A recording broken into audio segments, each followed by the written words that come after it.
لیکن گفتگو کا دوسرا محور آج باب الحوائج ہے، یہ دروازہ ہے حاجتوں کا کہ جو کھلا ہوا ہے، اور آج زیادہ کھلا ہوا ہے کیونکہ آج جو شخص آئے گا وہ اپنی مرادوں کو لے کر جائے. کوئی مرادیں مہم ہے. ایک عالم دین بتا رہے تھے کہ ہم عراقی عالم دین تھے، کہتے ہیں میں نے جب بھی اپنے دادا سے یہ نام جب آتا تھا امام موسیٰ کاظم کا تو میں نے دیکھا کہ میرے دادا گریہ کرنے لگ جاتے تھے، رونا شروع کر دیتے تھے.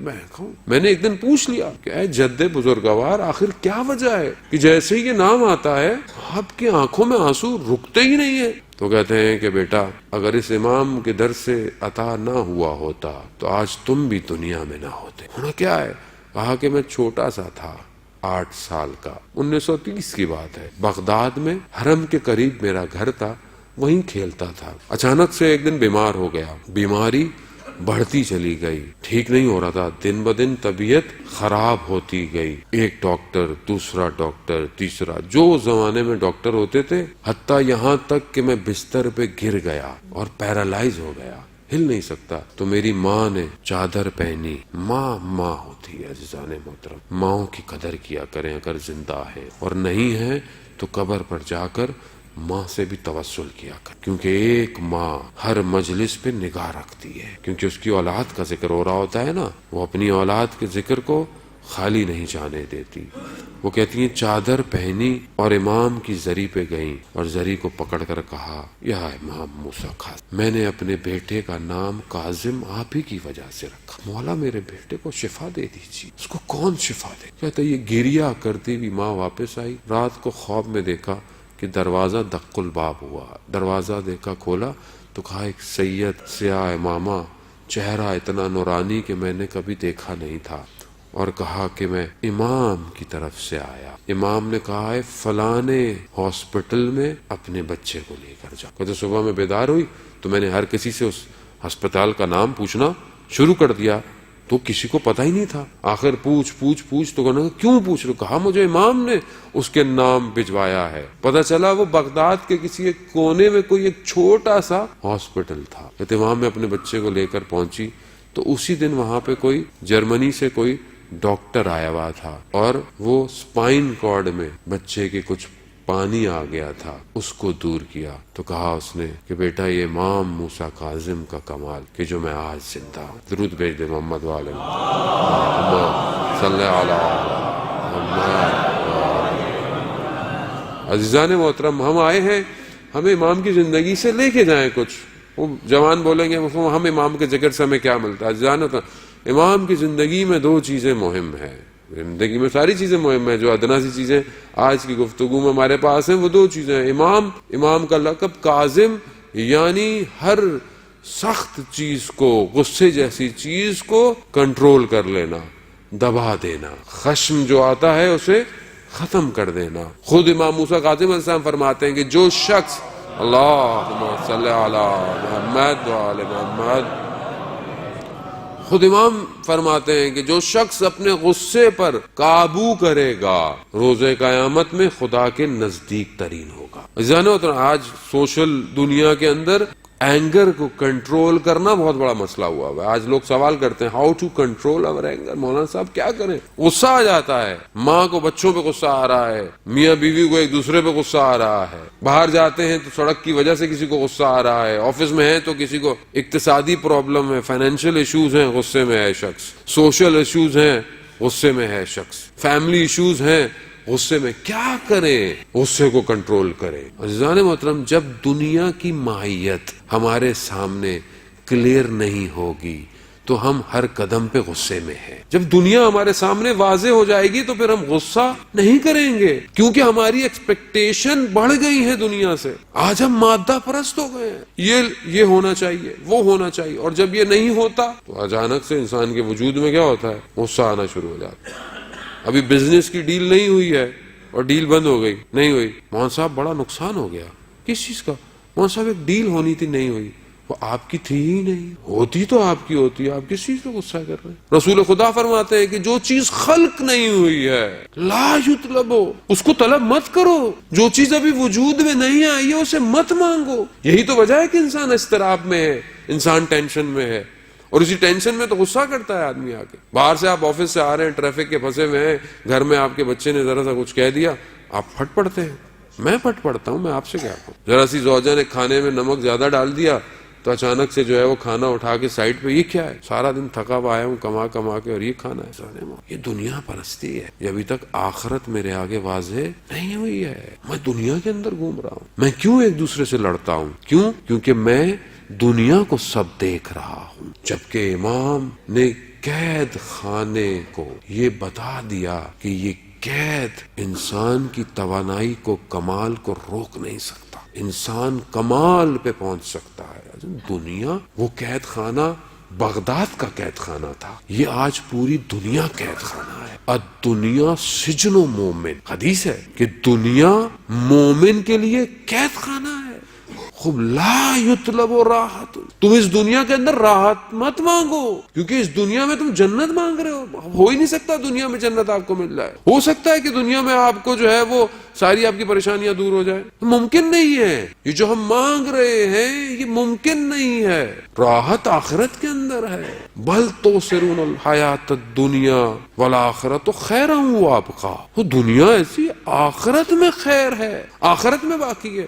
دنیا میں مشکلات ہیں عزیزان محترم. اب آپ بولیں کہ مشکلات نہیں ہوں، مشکلات نہ ہوں، مشکلات ہوں گی. دنیا کی ذات میں مشکل ہے. دنیا دنو یعنی پستی سے ہے، اور جو چیز پست ہو اس میں مشکلات ہوں گی. ہر وقت مشکلات ہیں. جب انبیاء نے مشکلات دیکھیں، آروں سے کاٹ دیا گیا. بین طلوعین کئی سو بنی اسرائیل کے انبیاء کے شہید کر دیا. رسول خدا نے اتنی مشکلات دیکھی. ہر سال رسول خدا ایک آدھ دفعہ اتنے شدید بیمار ہوتے تھے. رسول خدا سے پوچھا کہ یا رسول اللہ، آپ سال میں ایک دفعہ بہت شدید مبتلا ہو جاتے ہیں. کہاں ہو؟ دنیا ہے. ہمیں بتا دیا گیا تھا کہ دنیا میں یہ مشکلات آئیں گی، مگر اہل بیت نے مشکلات نہیں جھیلی. میری آپ کی کیا مشکلات ہیں عزیزان محترم؟ 14 سال امام موسیٰ کاظم زندان رہے. تھوڑی دیر آپ کو کہا جائے نا کہ ایسی جگہ پہ آپ بیٹھیں کہ جہاں انسان کھڑا نہ ہو سکے، جہاں انسان صحیح طرح ٹانگیں نہ پھیلا سکے، آپ سے کچھ گھنٹہ نہیں بیٹھا جائے گا. ابھی یہاں ہم لوگ مجلس سنتے ہیں، ٹانگ سون ہو جاتی ہے، بلڈ سرکولیشن رک جاتی ہے. بعض اوقات ہم بدل رہے ہوتے ہیں کہ مولانا صاحب کب ختم کریں گے، کب جائیں گے. ہوتا ہے ایسا، نیچرل ہے. ایک گھنٹہ نہیں بیٹھا جاتا ہم سے. کئی سال میرا مولا زندان بدلتے رہے عزیزان محترم، مگر ایک شکوہ نہیں کیا خدا کی بات. یہاں تو ذرا سی نوکری چلی جائے، ذرا سا کچھ ہو جائے تو میں کفر پہ آ جاتا ہوں. یہ کیا کیا پروردگار نے؟ مولانا صاحب میں تو اتنی نمازیں پڑھتا ہوں، میں تو اتنے توسل کرتا ہوں، میں تو اتنی نیازیں دیتا ہوں، یہ میرے ساتھ کیا ہو گیا؟ یہ دنیا یہی ہے. دنیا میں مشکل نہیں ہوگی تو کہاں ہوگی آپ کو مشکل؟ امتحانات آپ سے اگر اس دنیا میں نہیں لیے جائیں گے، آپ اس دنیا میں چیک نہیں کیے جائیں گے، تو آپ کو وہاں پر آپ کو اجر کیسے ملے گا؟ اب آپ چاہ رہے ہیں کہ یہاں بھی میٹھا ہو سب اور وہاں بھی میٹھا ہو. ایسا نہیں ہو سکتا. ابتلاات میں مبتلا ہونا مہم ہے. یہ تو آپ شکر کریں خدا کا کہ خدا امتحان میں ڈالتا ہے. وہ آپ دیکھیں کہ جن کو خدا نے ان کے حال پہ چھوڑ دیا ہے. مومن پہ 40 دن میں مشکل نہ آئے، پریشان ہونا چاہیے اسے کہ پروردگار میرے حال پہ تو نہیں چھوڑ دیا تو نے مجھے. رسول خدا خاک کو پہ اپنے رخسار کو رکھ کر شب کی تنہائی کے اندر، رب لا تکلنی الی نفسی طرفۃ عین ابدا، پروردگار مجھے ایک لمحے کے لیے، یہ جو پلک جھپکنے کا لمحہ ہے، ایک لمحے کے لیے میرے حال پہ مت چھوڑ. رسول کہہ رہے ہیں. اور میں مشکلات ہوں گی، لیکن اس مشکلات میں کمال یہ ہے کہ راضی ہوں. راضی ہوں. نارضایتی کیسے؟ ناراضی ہونا کیسا؟ ماں اپنے شکم میں جب بچے کو حمل کرتی ہے تو سختی نہیں ہے کیا؟ اس کے لیے سختی ہے، نیند نہیں آ سکتی ہے، مشکل میں ہے، مگر خوش ہوتی ہے کہ خدا نے اولاد عطا کی. تحمل کرتی ہے. تحمل کرے عزیزان محترم. مگر زندگی کتنی بڑی ہے، کتنی مشکل پڑے گی میرے اوپر، ایک دن ختم ہو جائے گی. قرآن کہہ رہا ہے ان مع العسر یسرا، کہ ہر مشکل کے بعد کیا ہے؟ آسانی ہے. وہ اگر پوری زندگی مشکل میں گزر بھی گئی تو آخرت میں عزیزان محترم آسانی ہے. ایک شخص آیا مولا متقیان حضرت علی ابن ابی طالب علیہ السلام.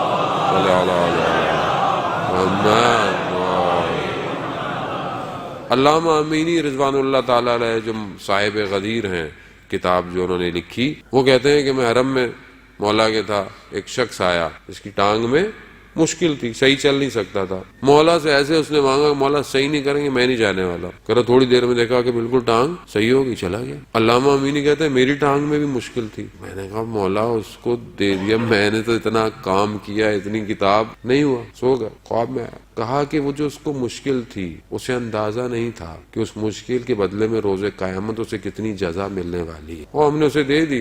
تم تو جانتے ہو یہ جو دنیا میں ذرا ذرا سی مشکلات ہیں ان کو مشکل نہ سمجھا جائے, ادھر بہت معاملہ کچھ اور ہے. جیسے بعض اوقات آپ دیکھتے ہیں, کیوں دیکھتے ہیں کہ کچھ دن ذرا سخت گزار لوں. کیوں گزار لوں؟ کیونکہ آنے والا سیزن بزنس کو اچھا کر دے گا. ہوتا ہے نا, ہوتا ہے کہ 5-6 مہینے تھوڑا سختی کی گزار لوں. کیوں کہ بزنس ابھی ٹف ٹائم ہے, لیکن پریڈکشن یہ ہے کہ نیکسٹ 6 منتھ میں بزنس بہترین ہو جائے گا. آپ تحمل کرتے نہیں کرتے؟ عزیزان محترم, دنیا پلک چھپکنا ہے. یہ ہمیں لگ رہا ہے جو ابھی 40 سال 50 سال 60 سال کہاں گئے, جو پہلے ہمارے ساتھ بیٹھے ہوئے تھے کہاں ہیں, میں بھی کل کہاں ہوں گا. یہ سب گزر جائے گا, اور یہ واقعاً گزر جائے گا, اور حقیقت بھی ہے کہ یہ گزر رہا ہے. لیکن اجر عند اللہ, اللہ کے نزدیک اجر ہے. عزیزان محترم, برداشت کرے, تحمل, سختی کو برداشت کرے, خوب سختی کو برداشت کریں, غصے کو قابو کریں. یہ غصہ اس لیے ہے کہ ہم سے سختی برداشت نہیں ہو رہی. زبان سے نکلے ہوئے تیر ہیں عزیزان محترم غصے کی حالت میں, جو کہ پیوست جب وجود میں ہو جاتے ہیں واپس نہیں نکلتے. آپ غصے میں کہہ دیتے ہیں, انسان خاص طور پہ فیملی میں انسان زوجہ سے گفتگو کرتے ہوئے, کلام کرتے ہوئے کس طرح گفتگو کر بیٹھتا ہے, خوب بعد میں شرمندہ ہوتا ہے, لیکن بہرحال آپ نے اس وقت ظلم ستم جو کرنا تھا وہ کر دیا. شخصیت انسان کی غصے میں باہر آتی ہے. ابھی کچھ آپ بعض اوقات بیٹھے ہوتے ہیں کسی کے ساتھ, بڑا اچھا آدمی, بڑا اچھا, اچانک سے دیکھتے ہیں گھر میں گئے تو کس پہ چیخ رہا ہے, بچے پہ چیخ رہا. بچہ نادان ہے, بچہ ہے. آپ ان بچوں سے کیا ایکسپیکٹ کرتے ہیں؟ جو چھوٹا بچہ ہو 8-9 سال کا, ہماری ایکسپیکٹیشن اس سے یہ ہوتی ہے جیسے میٹرک پاس بچے سے ہے. 10 دفعہ سمجھایا تھا, مگر خدا نے آپ کو نہیں 100 دفعہ سمجھایا. اور آپ کتنی دفعہ غلطی کر رہے ہیں, اور اگر وہ اپنی رحمت کو ہٹا دے ایک دفعہ میں ہی, اللہ اکبر. عزیزان محترم, وہ رحمت ہے, یہی تو اس کی خاصیت ہے کہ وہ بدیاں کرنے کے باوجود بھی ستار ہے میرے گناہوں. ابھی آپ کو تھوڑی بتائے, میں بہت اچھا نظر آ رہا ہوں. یہ خدا ہے کہ جس نے میری اچھائیوں کو آپ کے لیے مشہور کیا ہوا ہے اور میری برائیوں کو چھپایا ہوا. میں بھی بچے کے ساتھ ویسے ہی کروں. وہ بچہ ہے, ہمیں بچوں کے ساتھ بچہ بننا چاہیے. میں نے کئی بچے خاصے پڑھے لکھے لوگوں کو دیکھا, خود بھی میں آپ میں سے انہی میں شمار کرتا ہوں اپنے آپ کو, کیونکہ میری تربیت نہیں ہوئی ہوئی ہے تو میں بچے کی تربیت کرنے چلا. اور زوجہ کے ساتھ بھی یہی مسئلہ ہے عزیزان محترم. میں نے محدود ٹائم کو اپنے لیے کمال دیکھتا ہوں. خاموش تحمل کرے. بعض اوقات آپ کا تحمل آپ کی زندگی میں برکت عطا کرتا ہے. مادیت ہے عزیزان. ہر ایک شخص کو ٹریٹ کرے ایک ایکویشن کی طرح, کہ اس ایکویشن کو سولو کرنا ہے نہ ڈیزولو کرنا ہے. سولو کریں, وہ مشکل ہے, سولو کریں, بیٹھیں بات کریں. میرا آپ سے مسئلہ ہے, بیٹھ کے بات کریں. فیملی میں ایشوز ہیں بہن بھائیوں کے, بیٹھ کے بات کریں.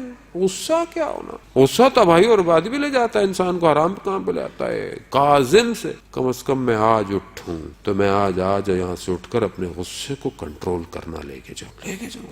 مانگوں میں ان کی طرف, دے مجھے. میں نے پہلے بھی پچھلے سال بھی آپ کی خدمت میں واقعہ امام کا بیان کیا. تکرار میں برائی نہیں ہے, ظاہر ائمہ کے واقعے نورانی ہوتے ہیں, ہمارے قلب کو نورانی کرتے ہیں. ایک شخص تھا جو امام کو بہت برا بلا کہتا تھا. امام کے صحابیوں نے بولا کہ مولا اجازت دے, کیونکہ اطراف ہمیشہ گرم ہوتا ہے زیادہ. آج ہمارے بھی لوگ بہت گرم ہوتے ہیں. علماء اتنے نہیں ہیں سخت جتنے ہمارے اطراف والے سخت ہیں علماء سے. ابھی عالم نے کچھ اور بولا ہوتا ہے, اطراف والے کچھ اور بولنا شروع کر دیتے ہیں. یہ بہت بڑا مسئلہ ہے ہم لوگوں کا. اطراف میں صاحب مولا اجازت دیں تو ابھی برابر کر دیتے نا. امام نے دیکھا اپنے کھیت میں ایک دن کام کر رہا ہے, امام اپنی سواری پر سوار ہوئے, اس کے کھیت کے اوپر سے چلتے ہوئے. اس نے دیکھا کہ میرے کھیت کو خراب کرتا ہوا کوئی شخص آ رہا ہے, تو اچانک سے غصے ہو گیا. جب پہنچے بولا یہ کیا کہ آپ نے میرا کھیت سارا خراب کر دیا, میری فصل تھی یہ تھا. امام نے بولا کتنا تمہارا فصل تھی؟ 200 دینار یا درہم جو بھی تھے. تو امام نے اسے 300 دے. کہا جو تمہاری فصل خراب ہوئی ہے, اور اگر ویسے تو خراب نہیں ہوئی ہے لیکن جو ہے بھی صحیح وہ بھی تم اپنے پاس رکھنا. تھوڑے دن میں دیکھا وہ شخص آیا امام کے پیچھے مسجد میں نماز پڑھ رہا ہے. اطراف والوں نے دیکھا کہ یہ کیا ماجرا ہے. کہا کہ وہ جس کو تم سمجھانا چاہتے تھے اس کو ہم نے پیار سے یعنی قاسم. تو بہرحال یہ ایک سوشل تھا کہ ہم اپنے آپ کو اس معاملے میں بھی قابو کریں.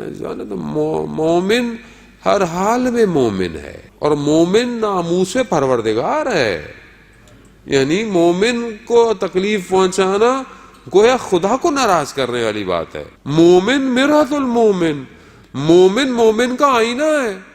میں اگر آپ کے اندر برائی دیکھ رہا ہوں تو گویا میں آپ کے اندر نہیں دیکھ رہا، میں اپنے اندر دیکھ رہا ہوں۔ وہ مومن کی 3 خصوصیات ائمہ نے بیان کی کہ 3 چیزیں ضروری ہیں مومن کے اندر، وہ ہونی چاہیے عزیزان محترم، کہ انسان اپنے اندر ان چیزوں کو دے۔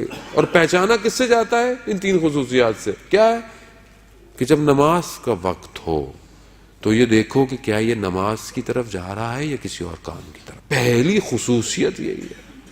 ابھی نماز کا وقت ہو گیا ہے، خوب ٹھیک ہے، جو روڈ پہ کام کر رہا ہے، کہیں بیٹھا ہوا ہے، وہ غلط، لیکن سب کچھ آپشن ہے، نماز پڑھ سکتا ہے، جا سکتا ہے۔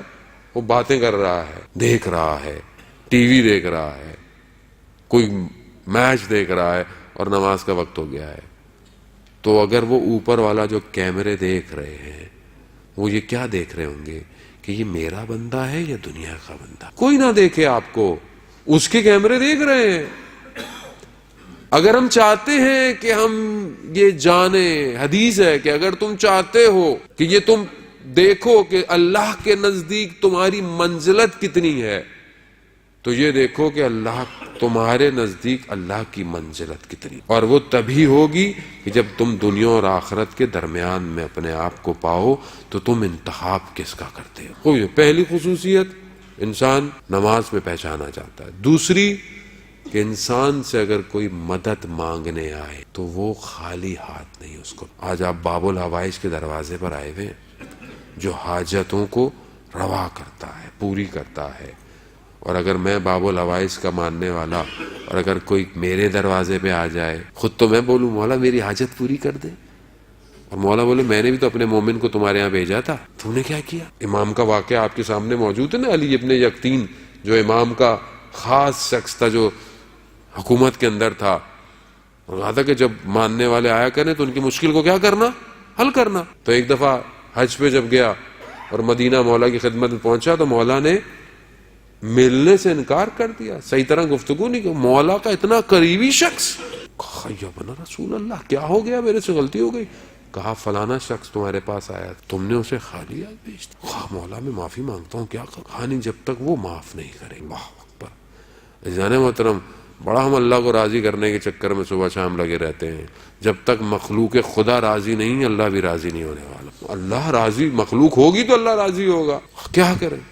اور وہ کوفہ میں یا بصرہ میں یا مدینہ میں، تو امام نے اسے اجازت امامت سے وہاں بھجوایا۔ اس نے دروازہ دق الباب کیا، اس نے جیسی دروازہ کھولا تو علی ابن یقطین کو پایا۔ کہا کیسے آنا ہوا؟ کہہ رہا بس میں معذرت کے لیے آیا ہوں، معافی مانگنے۔ کہا کیسی بات کر رہے ہیں میں آپ کو؟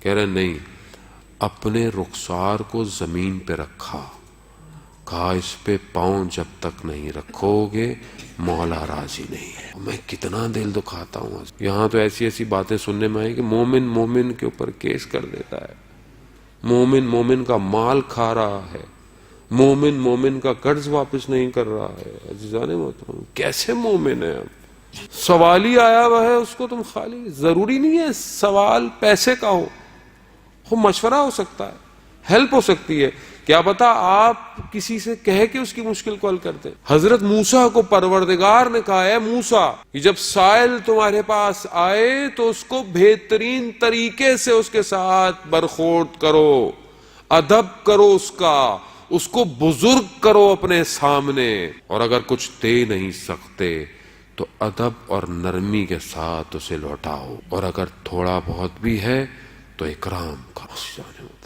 میں ذرا سا کوئی پھر مانگنے آ گئے، پھر ایسا ہو گیا، بعض اوقات میں دیکھ رہا ہوتا ہوں، مجھے لگ رہا ہوتا ہے کچھ مانگے گا، میں راستہ بدل لیتا ہوں۔ کہ میں آپ کو حقیقت بتا رہا ہوں عزیزان محترم، میں کوئی مارس میں نہیں رہتا یا پلوٹو میں، میں بھی اسی دنیا میں رہتا ہوں۔ یہی ہے ہمارا حال، جبکہ حاجت آلہ آیا ہوا ہے، جب میں حاجتیں نہ روا کروں کہ مجھے دیا نہ ہو۔ یہی کہا گیا کہ دیکھو جب تمہارے پاس کوئی حاجت لے کر آئے تو یہ مت دیکھو کہ وہ مستحق ہے کہ نہیں ہے، بلکہ یہ دیکھو کہ خدا نے تمہیں مستحق بنایا ہے کہ نہیں بنایا۔ مجھے دینا ہے وہ میں کچھ دے دوں، کیا فرق پڑتا ہے؟ باب الحوائج کے دروازوں پر حاجتیں لے کر آنے والا دوسروں کی حاجتوں کو روا نہ کرے عزیزان محترم، یہ دوسری خصوصیت ہے۔ تیسری، رازداری، مومن رازدار ہے۔ مگر میں کیا ہوں؟ ارے آپ کو پتا چلا وہ ان کا، اس کو پتا ہی نہیں ہے، میں نے بتا دی۔ پھر جہاں ملا اور ان کو پتا چلا، وہ جو مسجد میں آتے تھے، یہ ہو گیا۔ بھائی نہیں پتا تو نہیں بتایا، آپ کو اگر کوئی چیز بتا دی ہے، رازداری ہے، رازداری رکھیں۔ رازداری مہم ہے عزیزان محترم۔ جو دنیا کے رازوں کو اپنے سینوں میں رکھتا ہے، خدا عرش کے رازوں کو اس کے اوپر کھولتا ہے۔ جب مجھ سے یہ راز ہی نہیں سنبھل رہے تو مجھ پر عنایت کیسے ہوگی؟ عزیزان محترم، امام کے جو 4 نائب تھے اس وقت، ان میں سے ایک ایسا تھا، بعض 2 بھائی تھے، کہا کہ ان کو کیوں نہیں بنایا، ان کو کیوں بنایا؟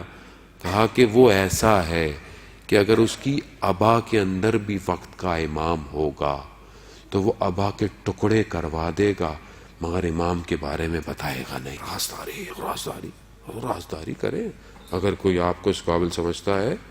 یہ 3 خصوصیتیں عزیزان محترم، یہ میں اپنے اندر ڈھونڈوں عزیزان محترم۔ وقت مجھے نہیں پتا کس طرح تیزی سے جو ہے وہ اپنے اختتام پر آ گیا عزیزان محترم۔ مجھے نہیں پتا کہ میں کتنا آپ کو اہل بیت سے جوڑ پایا۔ میں خود ٹوٹا ہوا، میں خود جب مجلس پڑھتا ہوں تو اپنے شکستہ دل کو کوشش کرتا ہوں کہ ان سے جڑ جائے، اور ایک عنایت ہو کہ شاید کسی ایک مجلس سننے والے کے نفس اور پاک روح کی وجہ سے مجھ پہ بھی ایک عنایت آ جائے۔ کمال یہی ہے ذکر۔ ہمارا کون سا ذکر؟ یہ تو ان کا ذکر ہے کہ جنہوں نے ہمارے دہانوں میں خوشبو معطر کی، یہ ان کا ذکر ہے، اور یہ انہی کا غم ہے کہ جس نے میرے وجود کو زندہ رکھا۔ خدا اگر اہل بیت پر گریہ نہ ہو تو ہم مر جائیں، میں مر جاؤں۔ زندگی اتنی سخت ہو گئی، اتنی سخت اور غافل ہو گئی ہے کہ اگر یہ آنکھوں سے آنسو نہ ٹپکے تو دل نرم نہیں۔ اور یہ کمال میرا نہیں ہے کہ میں بڑی کوئی تسبیحاں پڑھتا ہوں، بڑے سجدے کرتا ہوں تو یہ آنکھ میں آنسو آتے ہیں۔ یہ اہل بیت کا اپنا کمال کہ انہوں نے میری طرف توجہ کی ہوئی ہے کہ میں جب ان کا ذکر کرتا ہوں تو آنکھیں نم ہو جاتی ہے۔ باب المراد، باب المراد ایک دروازہ ہے کاظمین میں۔ خدا کرے کہ ہمیں توفیق ہو کہ ہم امام کے حرم کی زیارت کریں۔ عزیزان محترم، بڑا باصفا حرم ہے۔ میں ابھی چند دن پہلے ہی ہو کر آیا ہوں عزیزان محترم، اور میں وہیں دعا کر آیا تھا، مولا آپ کی مجلس پڑھنے جا رہا ہوں، آپ کا ذکر ہے، آپ ہی عنایت کیجیے، میری توفیق نہیں ہے۔ باب المراد ایک دروازہ ہے۔ جنید بغدادی جو کہ اہل سنت کا بہت بڑا عالم تھا، وہ کہتا تھا کہ جب بھی میں کسی مشکل میں پھنستا تھا تو میں موسیٰ ابن جعفر سے متصل ہوتا تھا اور اپنی مشکل کو حل کر کے لے جاتا تھا۔ اللہ، یعنی ہر خاص و عام کی مشکل کا حل موسیٰ ابن جعفر بغداد آپ کو پتا ہے کتنی مشکل ہو گیا اگر میں اپنی مشکل کا حل لے کے نہ جاؤں اس گھر سے۔ جانے موت، میں قید خانے میں ہوں، میں دنیا کی قید میں ہوں، میں دنیا کی محبت کی قید میں پھنسا ہوا، میری روح پھڑ پڑا رہی ہے اس پرندے کی طرح جو کہ ایک چھوٹے سے جالے میں بند ہوتا ہے اور پرواز کرنا چاہتا ہے۔ میں بھی دنیا کے اس قید خانے میں پھڑ پڑا رہا۔ یہ امام ہے جو مجھے اس دنیا سے باہر نکالا۔ مگر میری توجہ نہیں ہے۔ آئے متصل ہوں امام کی اس بیٹی سے جس کا نام فاطمہ معصومہ کم ہے۔ بیٹیاں والے جو ہے نا، آپ اس کو محسوس کریں، اہل بیت کے درد کو محسوس نہیں کر سکتے۔ میں نے کوشش کی ایک دفعہ، میں پھٹ گیا۔ میں نے ایک لمحے کے لیے ایک باپ کا بیٹی سے جدا ہونا محسوس کیا، میں پھٹ گیا، میں ہار مان گیا۔ میں نے کہا مولا میں برداشت نہیں کر سکتا کہ جس طرح ایک بیٹی روز عاشورہ اپنے باپ سے جدا ہوئی، نہیں برداشت کر، نہیں، آپ بیٹیوں والے ہیں نا، آپ درد کریں، میں نہیں برداشت کر پایا۔ میری بھی بیٹی ہے نا، بار بار کہتی ہے بابا کب آئیں گے، لیکن جس باپ کو یہ پتا ہو کہ اب وہ واپس نہیں آئے گا، اللہ اکبر۔ حاضران محترم، وہ بیٹی چھوٹی سی بیٹی ہے مدینہ کے اندر، باپ کہاں ہے؟ بغداد میں۔ ایک بھائی ہے امام رضا، جب دیکھا نا کہ گردن پر کالی شال اوڑھ لی ہے، کہا کیا ہوا بھیا؟ کہا بابا نہیں رہے۔ ہاں زیادہ محترم، چند میرے امام ہیں جو بڑی غربت کے عالم میں گئے ہیں۔ کیوں؟ کیونکہ ان کے اطراف میں ان کی اولادیں نہیں تھیں۔ ایک امام موسیٰ بن جعفر ہے، ایک امام رضا ہے، ایک امام تقی ہیں، یہ تینوں اس غربت کے عالم میں گئے ہیں کہ اولاد نہیں تھی۔ خوب کسی نے پوچھا اس وقت امام رضا سے، مولا آپ کو کیسے پتا چلا آپ کے والد چلے گئے؟ کہا کہ میں موجود تھا باپ کا، باپ نے میرے دامن میں جان دی ہے۔ کہا آپ مدینہ میں؟ وہ بغداد میں؟ کہا وہی خدا جس نے ہمیں امام بنایا ہے وہی ہمیں لے کر گیا، کیونکہ میں نے امامت کو ان سے اپنی طرف لینا تھا۔ حضرات محترم، بی بی معصومہ کم چھوٹی سی ہیں۔ ہاں بی بی، آپ کو تو پتا چلا نا کہ جب آپ کے بابا چلے گئے آپ کے اوپر کوئی سختیاں تو نہیں تھی، آپ کو کوئی تازیانے نہیں مار رہا، آپ نے اپنے باپ کے اس بدن کو دیکھا نہیں۔ آزاداران محترم، میرا مولا قید میں اتنا نحیف ہو گیا تھا، اجرکم اللہ، خود مولا آپ کی حاجتوں کو روا کرے، بی بی معصومہ وسیلہ بنے آج کی رات اپنے باپ کی بارگاہ میں، اور جتنے حاضرین ہیں ان کو خالی ہاتھ یہاں سے نہ جانے دے۔ میری بی بی معصومہ، ہمارے اوپر بڑا آپ کا کرم ہے، آپ کی وجہ ہی سے تو ہم دنیا میں یہ گفتگو کر رہے ہیں، اگر آپ نے ہاتھ نہ رکھا ہوتا تو یہ الفاظ جاری نہیں ہونے تھے۔ آیت اللہ شہاب براشی کہتے ہیں کہ میں بی بی کی زری کے پاس کم میں گیا، میں نے پکڑ کر بڑا گریہ کیا، میں نے کہا بی بی آپ میرے حالات جانتی ہیں، میرے مالی حالات اتنے تنگ ہیں کہ میں اپنی بیٹی کی شادی نہیں کر سکتا۔ کہا میں بڑا ناراض ہوتا ہوا واپس آ کر سو گیا۔ ہاں عزیزان محترم، جو یہ سمجھتے ہیں نا کہ اہل بیت کی ہم پر نگاہ نہیں ہے، دیکھیے آیت اللہ مراشی نجفی کہتے ہیں میں سو گیا، میں نے خواب میں دیکھا کہ دک الباب ہوا، دیکھا حرم کا خادم کھڑا ہوا تھا، کہا کہ بی بی نے بلایا ہے۔ کہتا ہے میں گیا صحن آئینہ جو تلا سب سے بڑا صحن ہے نا کم میں، وہاں گیا، دیکھا کچھ خواتین صحن آئینہ صاف کر رہی تھیں، کہا یہیں رک جاؤ بی بی آنے والی ہے۔ کہتے میں نے دیکھا بی بی آ رہی ہے، بی بی بالکل اپنی جد ماجدہ سجدہ سیدہ کی طرح کمزور سی تھی، کیونکہ انہوں نے بی بی کو بھی خواب میں دیکھا ہوا تھا۔ کہتا میں دو زانوں گھٹ گیا، جھک گیا، میں ان کی اولاد میں سے تھا۔ بی بی نے کہا مجھے شہاب مراشی، تم جس دن سے کم آئے ہو اس دن سے ہم نے تم پر نگاہ کی ہوئی ہے، یہ تم نے کیسے کہہ دیا کہ ہم تم سے واقف نہیں ہیں؟ آزاداران محترم، ابھی یہ کہنا تھا، شرمندہ ہوئے، آنکھ کھل گئی، روتے روتے بی بی کی زری پہ کہا بی بی مجھے معاف کر دے۔ ہم بھی کہیں گے بی بی ہمیں معاف کر دے، اپنے والد محترم کی بارگاہ سے ہمیں دعا کرے۔ ہاں بی بی، مگر آپ نے اپنے بابا کے بدن کو دیکھا نہیں تھا۔ راوی وہ ایک ماننے والا جب وہ پہنچا کہ کہاں میرا امام زندان میں ہے، تو کہا دیکھو اس زندان میں ایک سوراخ ہے، بس یہیں تک تمہیں پہنچا سکتے تھے، آگے ہم بھی نہیں۔ اس نے دیکھا، آنکھیں پھاڑ پھاڑ کر جب دیکھا تو امام نظر نہیں آئے۔ کہا امام کہاں ہے؟ کہا دیکھو تمہیں کمرے میں نظر نہیں آ رہا۔ کہا ایک کپڑا ہے جو زمین پہ بچھا ہوا ہے۔ کہا یہی تو امام ہے، اتنے کمزور، ہاتھوں میں زنجیر، پاؤں میں بیڑیاں۔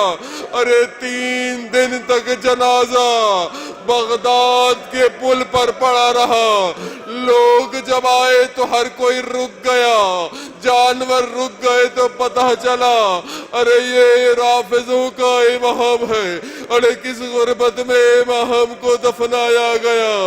آزاداران محترم، میں ہاتھ جوڑ کر آپ سے یہ کہوں گا، میرے مولا نے وہ قید برداشت کی، مگر بغداد کے اس گھر کو چھوڑ دیا کہ جہاں پر اطراف میں گانے اور ناچ کی آوازیں آتی تھی۔ میرے مولا نے وہاں اپنے ماننے والے سے یہی کہا تھا کہ تو مجھے واپس اس زندان میں ڈال دے، میرے لیے وہ ضروری ہے کہ خدا کا گناہ نہیں میں سن رہا۔ اور آج ہم ماننے والوں کو کیا ہو گیا ہے کہ جشن مولا کائنات کا مناتے ہیں، ناچ گانے کرتے ہیں، جشن کہتے ہیں۔ ارے کس منہ سے وقت کے امام کو منہ دکھائیں گے کہ جشنوں میں آج ہمارے یہاں محفلیں ایسی ہیں کہ جو گناہ ہو رہے ہیں۔ آزاداران محترم، میرا مولا تنہائی خلوت میں چلا گیا، میرے مولا کو غسل کفن دے دیا گیا، مولا کو دفنا دیا گیا، مگر میرا سلام ہو اس بیٹی پر کہ جو روز عاشورہ خاک میں آلودہ ٹکڑے ٹکڑے بدن کو دیکھتی رہی اور کیا کہا پھپھی جان یہ کون ہے؟ ارے میں قربان جاؤں جس سینے پر میری بیوی سو رہی ہے، اپنے باپ کے بدن کو پہچان نہیں رہی ہے، ارے ایسی حالت میں ہے، ارے وہ مظلوم بدن خاکے کربلا میں۔ یہی وجہ تھی کہ میرے مولا نے اپنی بیٹی کو کہا کہ میرے شیعوں کو یہ پیغام دینا کہ جب بھی ٹھنڈا پانی پیو تو میری پیاس کو یاد رکھنا۔